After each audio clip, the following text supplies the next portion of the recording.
Sejam todos bem-vindos, viu? Mais uma quarta-feira, né, de trabalhos, de aprendizado, que é o que a gente mais gosta, né, de aprender. E não tem uma forma melhor de aprender do que ouvir o outro, né, mais fácil do que ler. Então, sejam todos bem-vindos. Hoje, quem vai facilitar para a gente é o Tico, e ele vai falar sobre Jesus, caminho, verdade e vida. Então, nós vamos ouvir, né, que a espiritualidade possa iluminar o Tico com boas palavras e nós, né, ouvintes, que possamos estar com a mente e o coração aberto para entendermos e aprendermos, né, o que ele veio trazer para a gente hoje. Então, nós vamos rezar a oração que Jesus nos ensinou para que todos que estão aqui presentes possam pensar nos seus familiares, na sua casa, nos seus amigos, para que a espiritualidade possa estar visitando a cada um nessa noite. Pai nosso, que estais nos céus, santificado seja o vosso nome. Venha a nós o vosso reino, seja feita a vossa vontade, assim na terra como nos céus. O pão nosso de cada dia nos dai hoje. Perdoai as nossas ofensas, assim como nós perdoamos a quem nos tem ofendido. E não nos deixeis cair em tentações, mas livrai-nos de todos os males. Que assim seja. Que assim seja.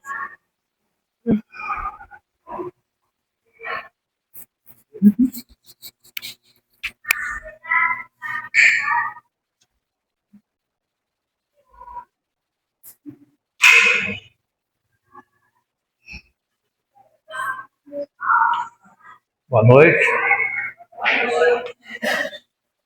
Jesus, nosso mestre, possa me iluminar, para que eu consiga desenvolver o tema, porque, infelizmente, o tempo foi curto, né, para produzir esse tema.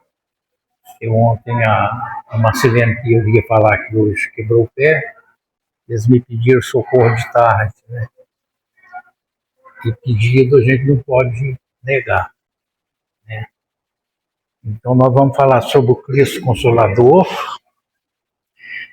e caminho, verdade e vida. O próprio Jesus que falou que ele é o caminho, a verdade e a vida. Está lá em João 14, 6. E Jesus também que disse: vinde a mim todos vós que se achais carregados e angustiados, e eu vos aliviarei. E é muito importante a gente prestar atenção nas palavras dele, porque ele fala: eu vos aliviarei. Ele não fala nunca que vai tirar os nossos problemas de nossas costas. Então, ele nos dá o descanso para que a gente possa descansar e pensar e agir. Porque se a gente não agir, a gente não chega a lugar nenhum. Esse caminho, verdade e vida, uma vez José Amaral falou desse caminho aqui, eu já falei isso uma vez, mas é sempre bom repetir. Ele fala: eu sou o caminho, a verdade e a vida. Ninguém virá ao Pai senão por mim. Então o Zé Amaral falava o seguinte: o caminho para Deus é muito fácil. É como se tivesse uma estaca aqui, um esteio aqui, um esteio aqui. E uma corda esticada amarrando os dois esteios. Nós estamos aqui na ponta desse esteio e Deus está lá na ponta do outro. E no meio, a gente já viu muito, principalmente nas roças, quando tem um cachorro bravo, eles colocam uma corda no meio dessa corda, uma corda amarrando o cachorro, para que o cachorro vigie a propriedade, né? Ele possa correr de um lado para o outro, mas não sair dali. E nós somos presos por essa corda com um elástico. E como a gente é muito teimoso, a gente fica forçando, se afastando daquela linha reta que vai no caminho de Deus. E a gente só percebe isso quando a gente está puxando muito essa corda e a gente não está dando conta que com uma corda elástica ela nos puxa de volta para perto de Deus. Aí que a gente começa a pedir, rezar, tentar melhorar. Se a gente não ficasse brigando com essa fita elástica, a gente chegaria perto de Deus muito mais depressa, né? Todas as transformações por que passou o planeta tiveram influência do pensamento de Jesus. Porque como nós estamos num planeta que foi construído por Jesus, tudo aqui que existe teve a participação de Jesus na sua construção. E levou muito tempo, né? As grandes verdades não podem vir de repente, por isso receberam a preparação. Antes de Jesus, já vieram diversas pessoas, diversos profetas, para limpar o caminho para ele, né? Para fazer uma preparação para que quando ele viesse, a coisa tivesse mais fácil. E a gente sabe que mesmo assim foi muito difícil para ele. E quantos que vieram antes e sofreram também, não tanto quanto ele, mas sofreram, foram mortos, porque estavam pregando a verdade. E a verdade até hoje, muita gente ainda não aceita, né? As pessoas preferem se contentar com a mentira, com a ilusão, do que com a verdade. Porque tem um ditado que fala que a verdade dói. E às vezes é verdade. Assim vieram grandes espíritos para preparar sua vinda, mas desde o princípio da humanidade, mesmo antes de sua vinda, ele estava presente. Todos os seus antecessores falavam da sua vinda. Só que nós esperávamos um Messias guerreiro, cheio de riqueza e poder. A gente está sempre esperando isso, né? E quem vem nos ajudar é uma pessoa com grande poder, rico, guerreiro, que chegou aqui humilde, manso, um cordeiro, né?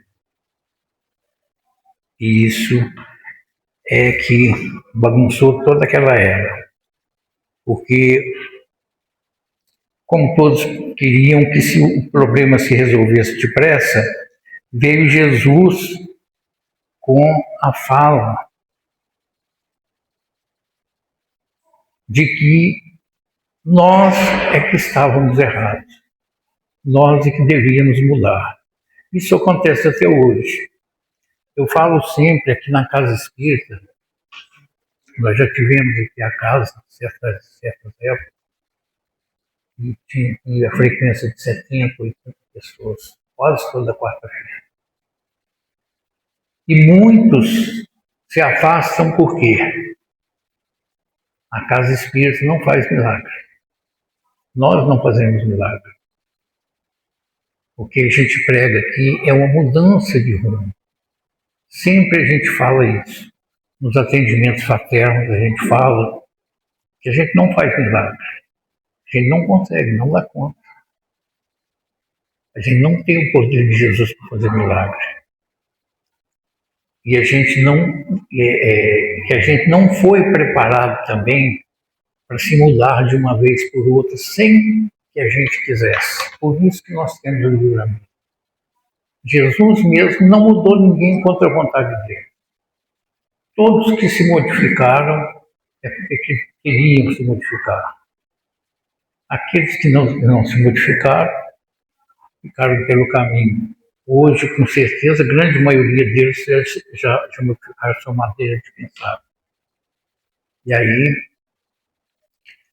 é que a gente fica aguardando sempre. O problema maior nosso é que a gente fica sempre aguardando alguém para nos ajudar. E a gente pede, e quando não recebe, a gente fala que Deus se esqueceu de nós. Mas Deus não se esqueceu da gente. Eu ouvi ontem uma pessoa entrevistando um evangélico e ele falando, perguntando por que algumas pessoas oram e recebem a graça mais depressa que outros que oram muito tempo e não recebem a graça. Ele falou uma coisa muito interessante, que a gente pede muito, mas a gente se esquece de agradecer. Jesus, na sua caminhada aqui, ele estava sempre agradecendo a Deus. Pensa bem, Jesus agradecia direto a Deus. Quando ele curava as pessoas, ele agradecia a Deus. E nós só pedimos, só imploramos, mas agradecer dificilmente a gente agradece. Pensa bem, eu já falei aqui algumas vezes que nós estamos num planeta de provas e expiação, né? Nós estamos num penitenciário, mas aqui é um penitenciário de luxo. Gente, a gente está num planeta tão bonito que nos dá tudo o que a gente precisa e a gente não consegue se orgulhar e agradecer disso. A gente não consegue aproveitar do que a gente tem, da beleza do que a gente tem, de tudo que Deus nos dá. E nem agradecer a gente agradece.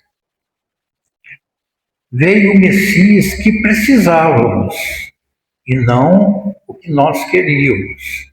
Nós queríamos aquele Messias guerreiro. Veio um Messias manso e pacífico. Ele veio nos ensinar que a gente deveria ser manso e pacífico, para que a gente se tornasse, como ele, pacificadores. Porque quando a gente se torna pacificador, a gente enxerga Deus. Isso está lá no Sermão da Montanha, quando ele fala dos pacificadores, que os pacificadores verão a Deus. Aí a gente fica pensando, mas como que a gente vai ver Deus? A maioria das pessoas foram criadas na doutrina católica, né? A gente imaginava Deus como um velhinho, barba branca, cabelo branco, que era Deus. Agora, por que a gente imaginava Deus como sendo um velho, barba branca, cabelo branco? Até hoje eu não sei. Eu me lembro de um gerente que eu tive, ele falava assim, não se fie nos meus cabelos brancos, porque os canalhas também envelhecem. Aí a gente pensa, né? Por que a gente pensa que a pessoa que tem o cabelo branco é uma pessoa boa, a pessoa que a gente deve seguir? E como que a gente vai ver Deus quando a gente vira pacificador?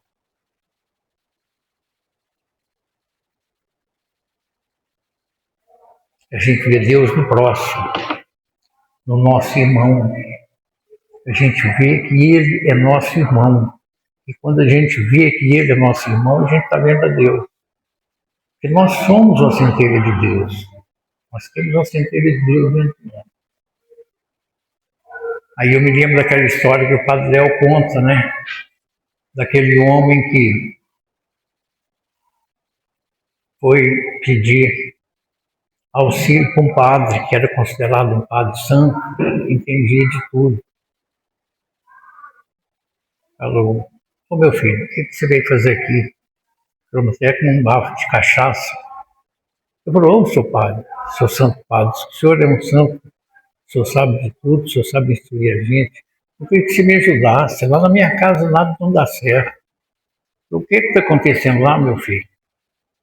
Olha, seu padre, a minha mulher é doente direto. Ela deve estar pesando quase meia tonelada de tanto remédio que ela toma. Ela não tem doença, não. Ela é a própria doença. O meu filho mexe com droga, cheio de tatuagem, cascaveira. A minha filha anda com as roupas curtinhas. Anda por aqui, por ali. Esse dia eu vi ela sentada no colo de um moço no bar. E a minha sogra Faz 3 anos, 6 meses, 2 dias, 12 horas que ela mora lá em casa. A gente está devendo.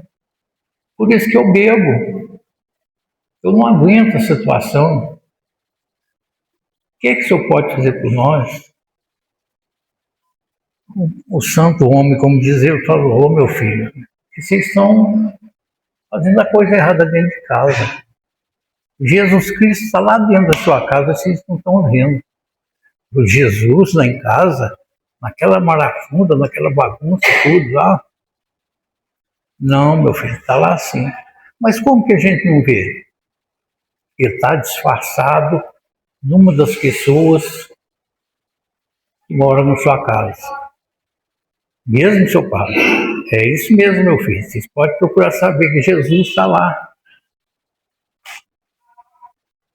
No meio de vocês, enganando todo mundo. Ele está lá disfarçado de vocês. Aí eu vou embora, chega lá e reúne a família. Vem cá, vocês, todo mundo, que eu quero conversar com vocês. Eu fui já conversar com o santo pobre, o santo padre, o santo homem que sabe de tudo. E ele falou que Jesus está aqui em casa, disfarçado, um de vocês. Jesus é um de vocês aqui. Quem que é Jesus aqui pode falar. Seja homem, chega aqui e fala. O menino falou assim, vai beber de novo. Como é que Jesus pode estar encarnado aqui? A mamãe está doente, a vovó mora aqui, não dá certo com o senhor. Eu estou mexendo com droga, a nossa irmã vive daquele jeito. O senhor trabalha e vai para o bar beber, chega aqui bêbado. Ou vai lá e liga para o Santo Padre. Ó, Santo Padre, eu conversei aqui com todo mundo, o senhor enganou de endereço, não é que não? Não, meu filho, é aí mesmo. Jesus está disfarçado aí dentro da sua casa. É mesmo, Santo Padre? É. Você pode prestar atenção que ele está aí. Aí eu falou com a família, o Santo Padre falou que está aqui mesmo. Aí o menino falou assim, ô pai, e se for a mãe? Sua mãe? Sua mãe com aquela gordura tudo, aquela xingação que ela me xinga toda hora, tomando remédio todo dia. Ah, meu filho, não é de jeito nenhum. Aí a menina fala assim, ô pai, e se for a avó? A sua avó? A avó não tem jeito não, ela implica comigo o dia inteiro. Mas o homem começou a pensar, viu? E se for minha sogra? No dia levantou cedo, arrumou um chazinho, um pãozinho quente, bateu na porta da sogra. Quem é? Sou eu, minha sogra. Entra. Eu vim trazer um chazinho para a senhora com um pãozinho quentinho. Toma um chá e come um pedaço do pão primeiro. Aí ele começou a fazer aquilo todo dia. A sogra começou a melhorar, brigar menos com ele. Aí a mulher dele conversando com ele, falou assim, e se for o nosso filho mais velho? E ele, essas drogas, tem tudo, se mexer de droga, não quer trabalhar. Ela falou assim, mas tem quanto tempo que você não joga uma bola com ele, você não senta com ele, não conversa com ele? Ele falou assim, eu fico trabalhando tanto que eu até esqueço disso. Né? E começou a vir para casa antes de passar, sem passar no bar. Começou a chamar o menino para jogar uma peladinha, conversar com o menino. Aí a velha falou, e se for a menina? A menina, a única coisa que parece com Cristo é a roupinha que ela vê, que eles crucificaram Jesus quase nu.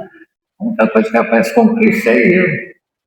Aí a mulher dele falou assim, mas em quanto tempo você não abraça ela? Em quanto tempo você não coloca ela no colo? A menina que não recebe colo em casa, caça colo na rua. Aquele homem começou a tratar a filha melhor. E ele começou a tratar a mulher melhor também. A menina já começou a vestir umas roupas mais comportadas. O menino parou de mexer com droga, arrumou um servicinho. A sogra começou a ajudar nas despesas com a pensão que ela tinha.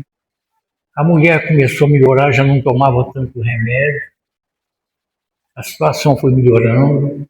Como ele já não gastava tanto com remédio, com bebida, já tinha o salário do menino que ajudava em casa, o salário da sogra, pagaram todas as dívidas.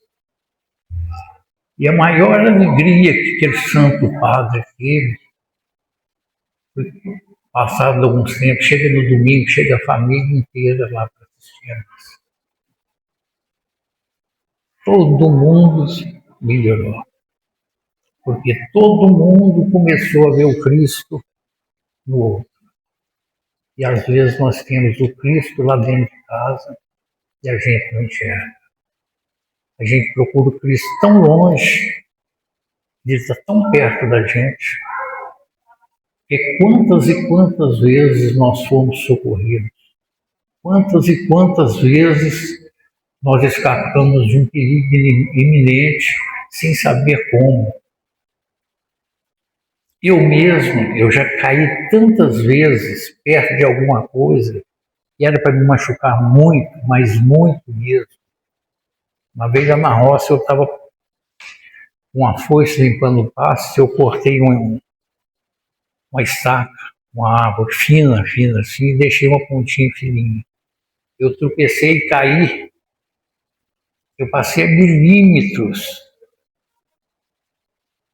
dessa espada que estava fincada no chão. Uma outra vez eu tropecei e saí disparado tentando parar. Eu ia bater de cara numa árvore. Eu escorreguei primeiro e caí no chão, um lugar que não tinha nada para me machucar. Quem que estava lá para me socorrer? Meu anjo da guarda, direcionado por Jesus. Por isso que ele é o caminho, a verdade e a vida. E às vezes a gente pensa na vida, uma vida completamente diferente do que a gente quer. A gente reclama tanto da vida, e como eu fui pego de surpresa, né? Eu vou ter que fazer uma espécie de uma coxa de retalho aqui. Agora mesmo eu estava vendo, acho que todo mundo já viu as pessoas falando que a geração mais feliz foi a geração dos anos 70, 80 e 90. Agora mesmo eu estava vendo alguém fazer essa postagem novamente. E se a gente for analisar, era mesmo. Porque a gente não tinha tecnologia, não tinha quase nada, mas a gente tinha tudo que era vontade de viver, alegria, companheirismo, amizade. E hoje a gente tem tecnologia, a gente não tem contato com os amigos, não tem contato físico com os amigos, é por meio da tela. Tem casas que as pessoas se comunicam dentro de casa pelo WhatsApp, um lá no quarto, outro na sala, outro no outro quarto, outro na cozinha. Nem sentar numa mesa para almoçar, para jantar juntos. As pessoas não fazem isso hoje em dia. Antigamente não, era tudo em conjunto. Aquelas festas, a maioria delas não tinham bebidas alcoólicas. Eu era menina, eu acompanhava minha mãe, minha mãe tinha parente demais por essas redondezas aqui. Casamento, quantidade de casamentos que eu fui com ela, eu chegava lá, era café com biscoito. As mesas enormes, cheias de biscoito, aquela alegria. Uma sanfoninha de 8 baixos tocando. Isso que era vida plena e felicidade. E que é o que hoje a gente não tem. A gente tem tudo enquanto é facilidade, Infelizmente, a gente vive estressado, vive ansioso. Vocês sabiam que, de acordo com as estatísticas, tem mais morte por suicídios no mundo que é de acidente e homicídios? Por quê? Porque essa geração de uns tempos para cá não está procurando Jesus, não está procurando o caminho, a verdade e a vida. A gente está vivendo uma ilusão. O Edu falava, quando o Edu frequentava a casa, ele falava muito, e é verdade. A pessoa bebe, ela acha que está alegre. Não, ela está eufórica. E hoje em dia, muita gente usa a bebida para esquecer das angústias, esquecer os problemas, a ansiedade, às vezes até para dormir. É uma euforia que a gente tem. A quantidade de festas que tem hoje é impressionante aqui em Cláudio. É difícil uma semana, um mês que não tenha festas, todas regadas a muita bebida. E onde estamos procurando Jesus nesse meio de tempo? Em lugar nenhum.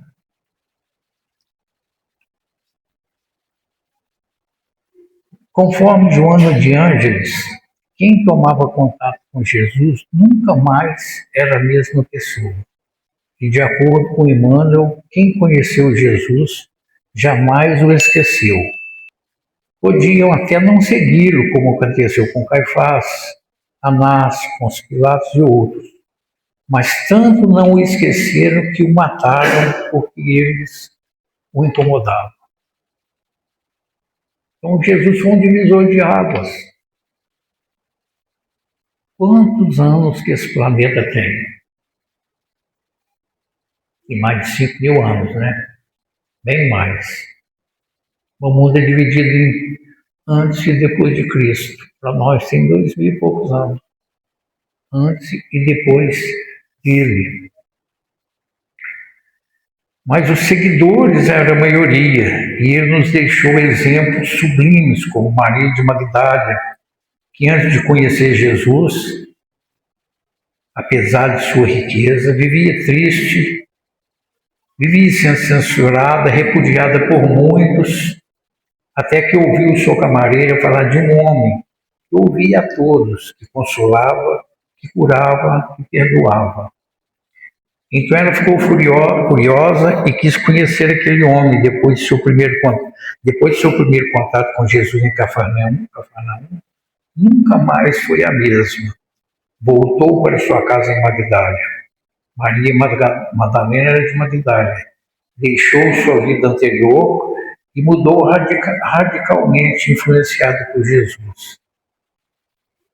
Foi viver de acordo com o Mestre, o que o Mestre ensinava, ajudando os mais necessitados, atendendo as pessoas que vinham dos arredores da Palestina. Depois que Jesus se foi, atendendo a todos sem distinção, porque eram muitos que vinham de longe à procura daquele homem, de que ouviam falar, e ela, junto com outros discípulos, atendia a todos, levando a todos as palavras de Jesus, porque o verdadeiro cristão é a presença de Jesus na face da terra. Ela mudou tanto que para quem Jesus apareceu primeiro quando ressuscitou? Maria Madalena. Numa época do patriarcado, que mulher não tinha muito valor, né? Jesus foi aparecer para Maria de Magdala, primeira pessoa. A conversão de Paulo de Tarso. Acho que não tem uma vez que eu vim aqui que eu não falo de Paulo de Tarso. Que saiu à procura de Ananias, que havia convertido sua noiva Abigail, que era irmão de Estevão, que Paulo de Tarso tinha condenado à morte, apedrejado. Quando ele encontrou Jesus, que ele viu Jesus, a única coisa que ele falou: quem sois vós, Senhor? Quando Jesus respondeu: eu sou Jesus, ele disse: o que queres que eu faça? Talvez naquela caminhada dele, perseguindo os cristãos, mandando matar, mandando prender, talvez inconscientemente ele estava procurando Jesus. Quando Jesus apareceu na sua frente, ele viu que tinha encontrado. Ele não pediu perdão hora nenhuma a Jesus do que ele tinha feito. Não tentou se justificar hora nenhuma. Simplesmente falou: queres que eu faça? E ele foi fazer o que Jesus tinha planejado para ele. Jesus tinha planejado, Paulo de Tarso, que iria converter os gentios. Porque quando ele mandou os seus 12 apóstolos sair pregando o evangelho, ele falou para não procurar os gentios. Porque ele sabia que os gentios eram muito endurecidos e que os apóstolos eram menos instruídos.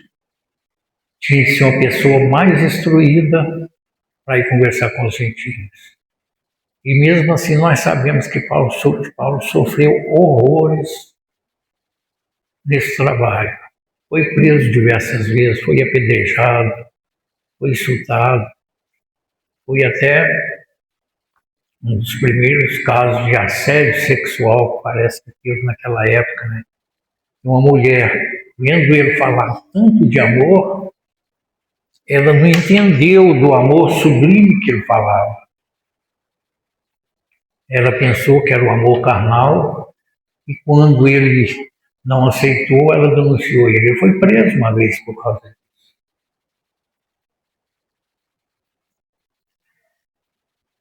Simão Pedro foi chamado para ser pescador de almas. Se fala que Simão Pedro negou Jesus 3 vezes. Né? A história conta. E eu fico pensando aqui, que eu já li sobre isso,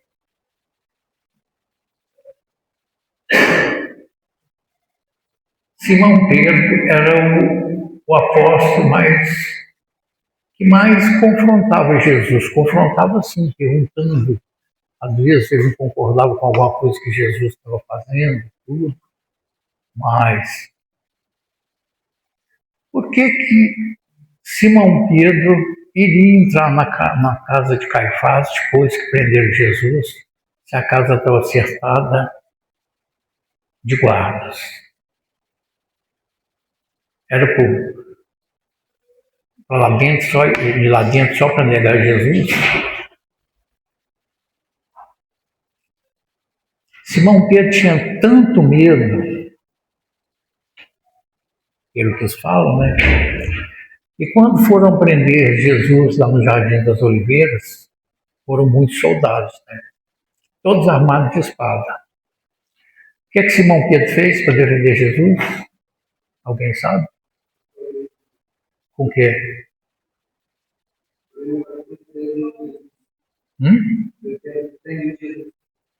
Ele cortou ele que ele sacou da espada e cortou ele do... Você já viu algum pescador usar espada?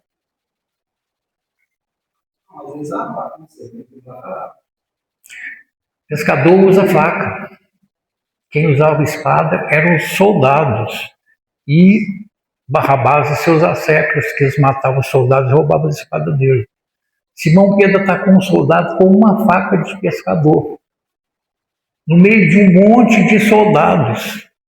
Então um homem desse tinha medo. Ele entrou na casa de Caifás, no jardim de Caifás, procurando uma maneira de salvar o mestre. Os outros apóstolos todos tinham debandado. Ele podia ter dado, se ele tinha tanto medo assim, ele tinha debandado também. Não, ele foi lá. Agora perguntaram para ele, falaram com ele que ele era um dos companheiros de Jesus, ele negou. Porque se eu estou ali com um propósito, se eu falar que sou, eles vão me tirar daqui mesmo. Então o propósito dele era que ele tinha que ficar lá dentro. Por isso que ele negou. Até que ele viu Jesus, e Jesus olhou para ele e ele entendeu a mensagem. Que não adiantava para ele ir embora.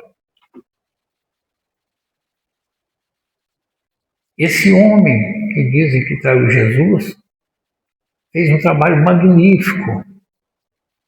Foi crucificado, não como Jesus, foi crucificado de cabeça para baixo, a seu pedido, porque ele falou que não era digno de ser crucificado como mestre. Então, as histórias às vezes enganam a gente em algumas coisas.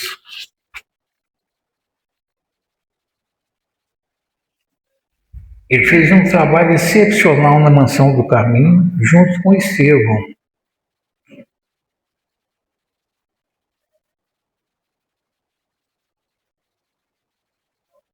Até o ano 90, os cristãos tiveram uma trégua. Depois que Nero incendiou Roma e colocou a culpa nos cristãos, contra a vontade do senador Petrônio, a perseguição começou e milhares foram mortos na arena do Coliseu, mortos pelas feras e depois crucificados e queimados. No ano 313, o imperador Constantino se converte e decreta o cristianismo como religião do Estado. Ele viu no horizonte letras que diziam: com este signo vencerás, e plasmado tinha uma cruz no céu que virou o símbolo do cristianismo. Mas houve as cruzadas, né? E a Inquisição proibindo pesquisas científicas. E a gente sabe o que aconteceu, né? Foi muita gente que morreu.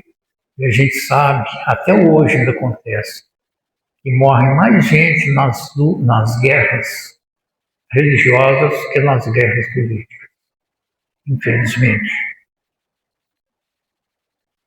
Hoje é muito fácil ser cristão e ser espírita. Depende da nossa boa vontade. Hoje não há feras, a maledicência, a mentira, a solidão, a degradação moral. Hoje não tem nada disso. Até uns tempos atrás, aqui em Cláudio, a gente era visto assim com certo receio, né? Eu lembro de uma vez eu tinha um amigo, infelizmente ele desencarnou por uns 2 anos. Eu estava indo para casa espírita, ali em frente, no prédio Antônio Canheço, eu encontrei com ele. A gente estava ali na frente do expedito ainda. Ele perguntou assim, mas onde você está indo na hora dessa? Eu falei, eu estou indo na casa espírita, na reunião. Ele se afastou de mim, uma distância daqui aí. Ficou conversando comigo de longe. E você vê como que as coisas mudaram. Hoje a gente é tratado com certo respeito. Por quê? Porque apesar de todos os nossos erros, das nossas faltas de boa vontade, a gente está procurando Jesus. A gente está procurando o caminho certo. Falar de Jesus hoje é muito fácil. Difícil é vivenciá-lo. Fazer o que ele nos propôs. As grandes transformações não são grandes feitos, são as transformações interiores. Transformação que acontece por dentro, que a gente sempre fala, principalmente quando a gente está no atendimento fraterno, a gente pede as pessoas para mudar. E as pessoas muitas vezes não querem mudar, elas querem que a coisa mude, mas não ela. Eu lembro de um palestrante de Divinópolis que vinha aqui, a gente estava lá em cima, lá na rua, ele contando. E o empresário de Divinópolis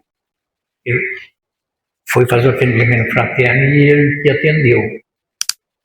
E o homem falando, porque geralmente a gente arruma uma culpa e põe a culpa nos espíritos. Tudo que a gente faz errado, a gente põe a culpa nos espíritos. Os espíritos na mesa mediúnica já reclamaram um monte de vezes que estão cansados de a gente colocar a culpa neles. Aí ele falando aqui, eu acho que tem alguma coisa, um mal feito lá na minha loja, que não está dando certo, eu estou tendo muito prejuízo. O que ele falou? Você mexe com o quê? Eu tenho uma loja de carro usado. Eu falei, quando você vai vender um carro usado, o que você fala? Por exemplo, você tem um Fusca lá. O Fusca está com motor assim, meia vida. Você vai vender para o Anderson, o que você fala para o Anderson? Ô Anderson, esse carro aqui está, ó, o motor dele foi retificado semana passada, está 0 bala.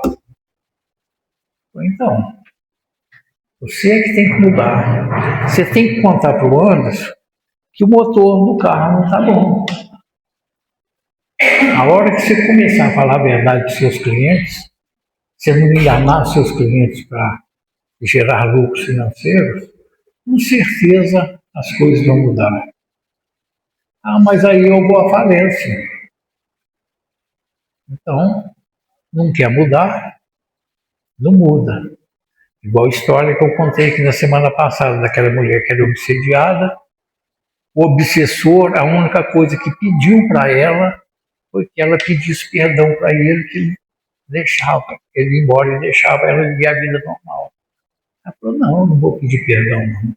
Quer dizer, ela não teve a humildade necessária para se livrar de um obsessor. E aquele homem não teve a honestidade necessária para mudar de vida, mudar a maneira de fazer os seus negócios e para a coisa funcionar direito. Uma jovem da Albânia pediu sua mãe para ir para a Índia nas missões socorristas da Igreja Católica. Sua mãe pensou muito, mas não podia ir contra sua vocação para o bem. Mal sabia ela que sua filha fazia uma revolução no mundo. Chegando na Índia, foi trabalhar no convento, dando aulas de inglês e enfermagem. Quando foi trocar de nome para deixar a pessoa velha e começar a vida nova, lembrou-se da admiração que sentia por Teresa de Lisieux e adotou o nome de Teresa.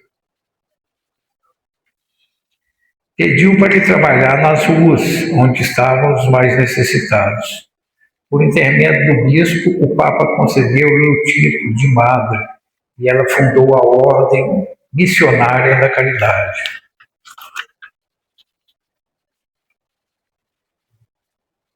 Votos de humildade, castidade e pobreza. Adotou o sari branco com um crucifixo no ombro e um pano na cabeça, com 3 taxas azuis, uma das mais largas, como seria reconhecido no mundo inteiro. Ela falava que Jesus não estava no convento, Jesus estava nas ruas. Ela começou no templo de Tiva primeiro, que estava abandonado, depois uma pessoa doou um galpão para o lado dos moribundos. Quando lhe falaram que era perca de tempo e dinheiro, porque aqueles iam morrer mesmo, ela disse, já que não pude fazer nada por sua vida, pelo menos eles possam morrer em paz e conhecer a Jesus. Quando estava dando banho em um leproso, um repórter falou que não faria aquilo por dinheiro nenhum no mundo, ela disse apenas, nem eu, meu filho, nem eu faria isso por dinheiro nenhum. Ela abriu mais de 700 instituições em 130 países. Desencarnou em 5 de setembro de 1997, não sem antes ganhar o Prêmio Nobel da Paz, quando o mundo todo reconheceu o seu trabalho em favor dos mais necessitados. Madre Teresa de Calcutá. Aquela senhora magrinha, fraquinha, fez esse trabalho enorme. Ela sempre procurou Jesus. Um dos primeiros socorros que ela fez, ela ouviu uma pessoa gemendo atrás de um muro. Ela subiu no muro, tinha uma pessoa ferida lá, sofrendo muito. Ela, franzina daquele jeito, conseguiu carregar aquela pessoa, pulou o muro com ela, e tratando dela, arrumou um remédio para ela. Essa pessoa viu aquele crucifixo no peito dela e falou: esse crucifixo é o símbolo da sua religião? É, esse é o meu Deus, meu Senhor. Ele falou: ele deve ser muito bom para que você esteja fazendo isso. Isso é ir à procura de Jesus. E nós tivemos aqui no Brasil também, né, grandes missionários, Chico Xavier, Bezerra de Menezes, Eurico Bassanus, e tantos outros, Divaldo Pereira Franco, mas uma quantidade enorme, e muitos desconhecidos, né? Tem alguns que são conhecidos, mas tem muita gente desconhecida fazendo trabalhos belíssimos por aí. E não só na seara espírita.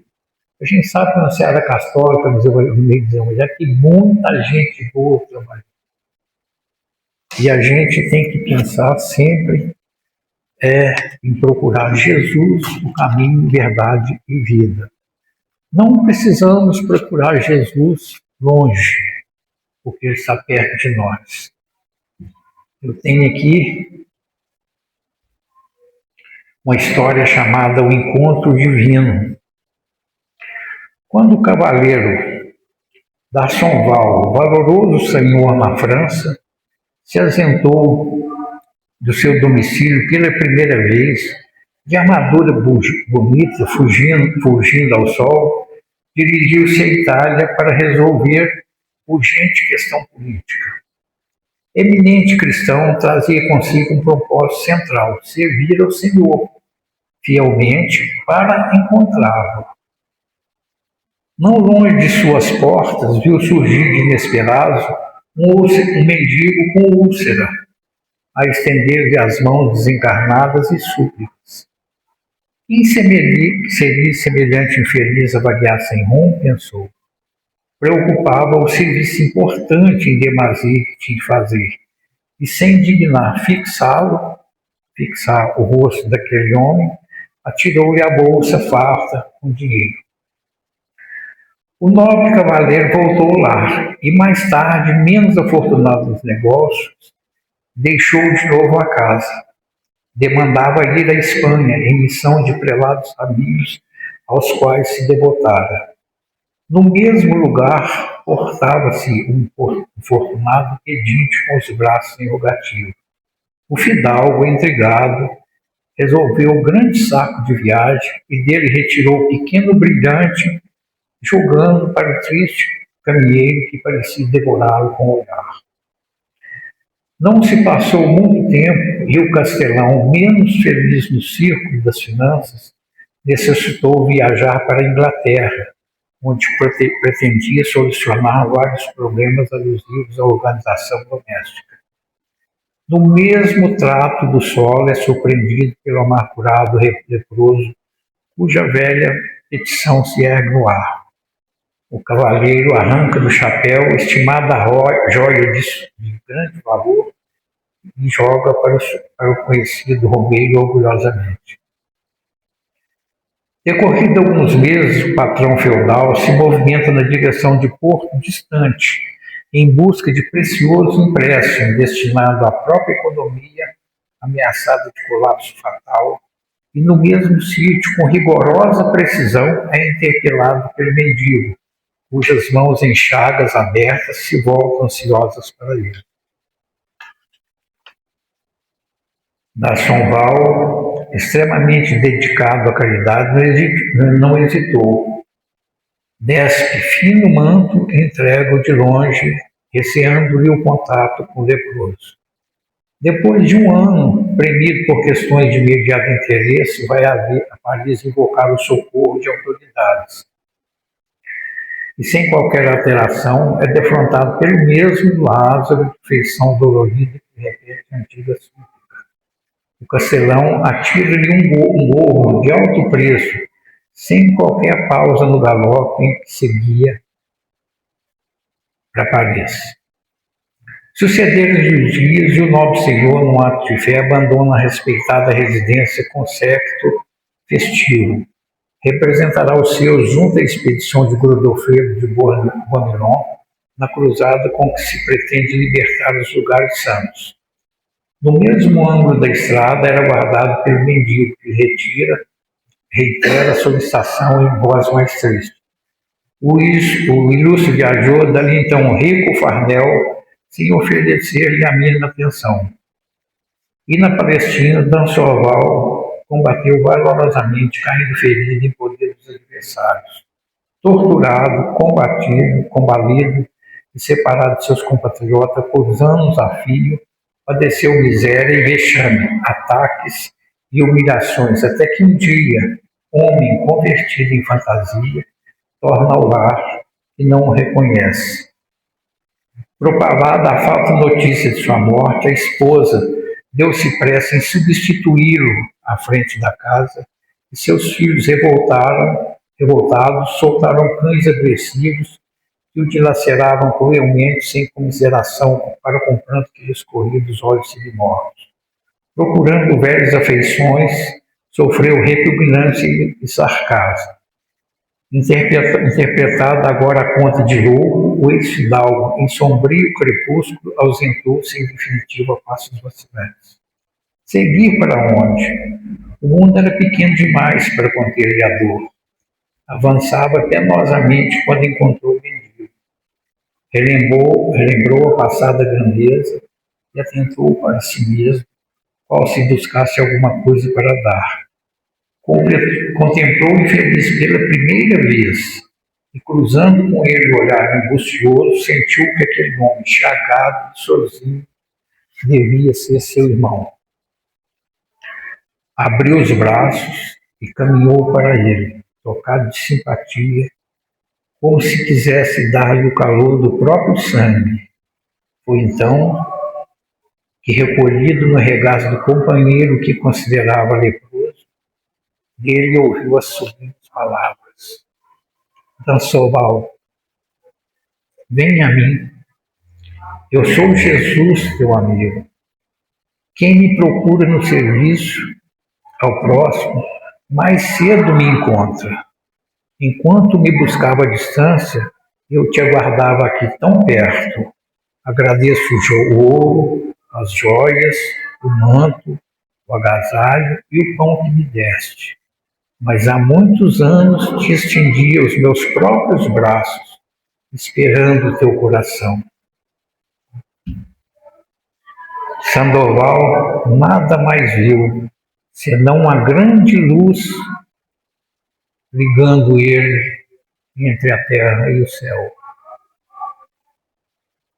No outro dia, quando os semeadores regressavam ao campo para trabalhar, sob a claridade da aurora, tropeçaram no ovalhado caminho com um cadáver de Sandoval morto. Sandoval procurou Jesus por tanto tempo e Jesus estava à sua espera na porta de sua casa diversas vezes e ele não o viu. Isso acontece muito conosco. A gente fica procurando Jesus longe e Jesus está tão perto. Às vezes uma pessoa necessitada de uma palavra ou de um ouvido, que a maioria das vezes as pessoas precisam de um ouvido para lhe ouvir os seus problemas. E às vezes a gente não acha tempo para isso, como Sandoval. Ele deu-lhe bens materiais para aquele leproso, mas esqueceu do que ele precisava, de um abraço. Não vamos fazer igual Sandoval. Vamos ver Jesus perto de nós. Vamos ver Jesus disfarçado dentro da nossa casa, dentro do nosso trabalho, dentro da nossa casa espírita, dentro do nosso coração. Boa noite.